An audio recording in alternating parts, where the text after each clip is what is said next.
Сәлеметсіңдер ме балалар? Қазір біз қазақ тілі сабағымызды бастаймыз. Сабақтың тақырыбы сын есім. Мақсатымыз сөз таптарын ажырату, сын есімдерді сөйлем ішінен таба білу.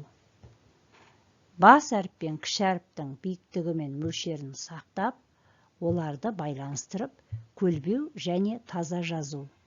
Сабағымызды бастамастан бұрын сын есім туралы не білетінімізді еске түсіріп алайық.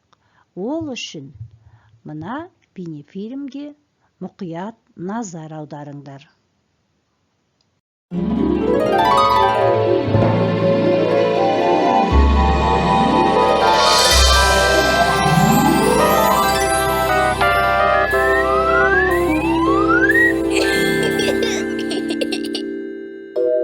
Ай мектеп.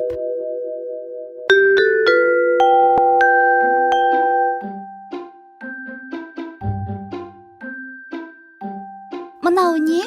Бұл Томнан келген сыйлық. Оның ішінде не бар? Том саған тосын сый жасапты. Не екенін өзің тап, мен саған көмектесейін. Ол кішкентай.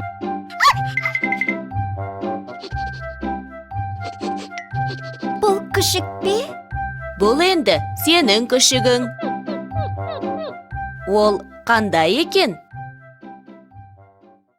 Менің күшігім кішкентай. Түсі ала, жүні жұмсақ және сондай ақылды. Көрдің бе, бұл сөздер қандай деген сұраққа жауап береді. Яғни олар сын есімдер. Сын есім заттың түсін, көлемін, салмағын, дәмін, пішінін білдіретін сөздер сын есім деп аталады. Сын есімдерге қандай, қай деген сұрақтар қойылады. Түсі қызыл, сары, ақ. Көлемі кіші, үлкен, ұзын. Салмағы ауыр, жеңіл. Дәмі ащы, тәтті, қышқыл. Пішіні сүйір, сопақ, домалақ. Бейнефильмді тамашалап, сын есімдер туралы есімізге түсіріп болсақ, енді тапсырмаға назар аударайық. Мәтіндегі сын есімдерді тауып, қай сөзбен байланысып тұрғанын айт. Алдымен мәтінді оқимыз. Ертіс үлкен өзен. Оның бойына сәулетті қалалар салынған. Ертіс жағасының құнарлы топырағы мол өнім береді. Тағы бір рет оқайын. Ертіс үлкен өзен. Осындағы сын есімді табыңыздар. Оның бойына сәулетті қалалар салынған. Бұл сөйлемдегі сын есім қай сөз екен? Ойланыңдар. Ертіс жағасының құнарлы топырағы мол өнім береді. Бұл сөзде екі сын есім бар, бұл сөйлемде. Мұқият қарайық. Қандай деген сұрақты қойсақ, сын есімдер оңай табылады. Және жанындағы байланысып тұрған сөздер. Ойланайық. Ал енді ойымызды тексерейік. Бірінші сөйлемде қандай өзен? Үлкен өзен. Сын есім үлкен.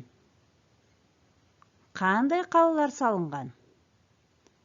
Сәулетті қалалар салынған. Қандай топырақ? Құнарлы топырақ. Қандай өнім береді? Мол өнім береді. Сын есімдер үлкен, құнарлы, сәулетті, мол. Яғни қасындағы байланысқан сөздермен бірге, зат есімдермен бірге таптық. Келесі тапсырмада сызба бойынша бір зат есімге қатысты бірнеше сын есім тауып жаз дейді. Бізге тақтай, дала, көл сөздер беріліпті. Алдымен үлгіге назар аударайық. Қандай тақтай? Жалпақ тақтай.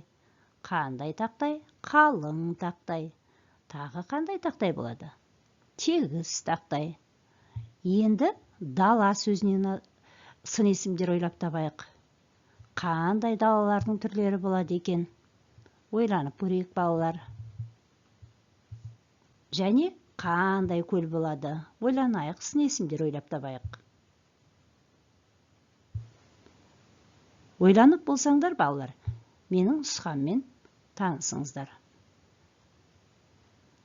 Кең дала, жазық дала, жусанды дала, шалқар көл, айдын көл, тұзды көл. Яғни біз бұларға сын есімдер ойлап таптық. Келесі тапсырмада мақалдарды жатқа жаз және мағынасын түсіндір дейді. Бірінші мақал. Мәуелі ағашқа тас атпа. Берекелі елден мереке кетпес. Мәуелі ағашқа тас атпа дегенді мағынасын қалай түсінесіңдер, балалар? Ойланып көрейік.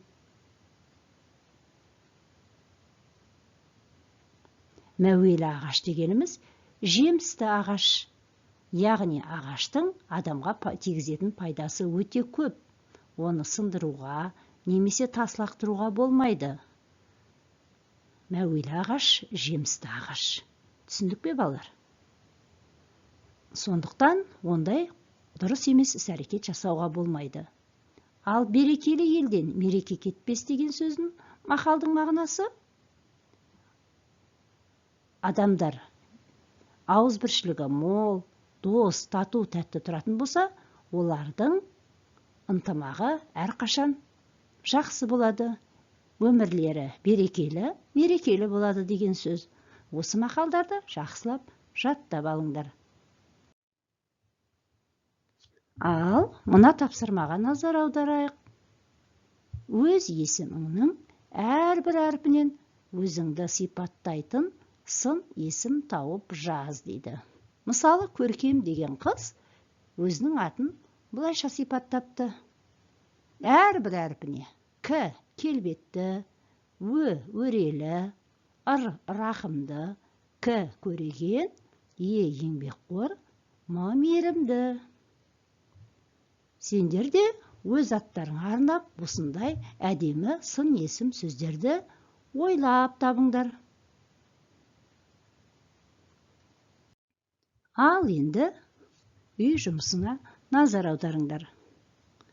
66-шы жаттығу 72-ші бет, мәтінді көшіріп жазу, сын есімдердің тауып астын сызу. 69-шы жаттығу 93-ші бет, көп нүкте орнына сын есім қойып жазу. Жазғанда әдемі, таза, ұқыпты жазамыз. Осымен қазақ тілі сабағы аяқталды. Қош, сау болыңдар, балалар.